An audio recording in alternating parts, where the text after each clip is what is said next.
குல் யா இபாதியல்லதீன அஸ்ரஃபு அலா அன்ஃபுஸிஹிம் லா தக்னது மிர் ரஹ்மத்தில்லாஹ். அல்லாஹ் சொல்கிறான், வரம்பு மீறி பாவம் செய்த என் அடியார்களே.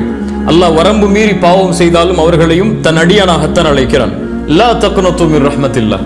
அல்லாஹ்வுடைய அருளில் ஒருபோதும் நம்பிக்கை இழந்து விடாது. இன்னல்லாஹ யக்ஃபிரு ذுனூப ஜமீஆ.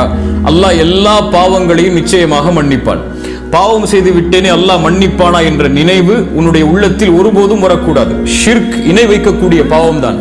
அல்லாஹ் மன்னிக்க மாட்டான் ஷிர்க்குடைய நிலையில் மரணித்தால். மரணத்திற்கு முன்னால் இணை வைப்பிற்கும் மன்னிப்பு உண்டு, பாவ மன்னிப்பு கேட்டால். தொழுகையை விடுதல் பெரிய குற்றம் தான், அதற்கும் மன்னிப்பு உண்டு. விபச்சாரம், இப்படி என்ன பாவத்தை செய்தாலும் மரணத்திற்கு முன்னால் வாய்ப்பு உண்டு. அல்லாஹ்வுடைய அருளில் நம்பிக்கை இழந்து விடாதே, அல்லாஹ் என்னை மன்னிப்பானா என்று அல்லாஹ்விடத்திலே மன்னிப்பை கேட்டால் எல்லா பாவங்களுக்கும் மன்னிப்பு உண்டு. ஏன் அல்லாஹ் மன்னிப்பான்? இன்னஹு ஹுவல் கஃபூருர் ரஹீம். அவன்தான் பாவங்களை மன்னிப்பவன், அவன்தான் இரக்க குணமுடையவன்.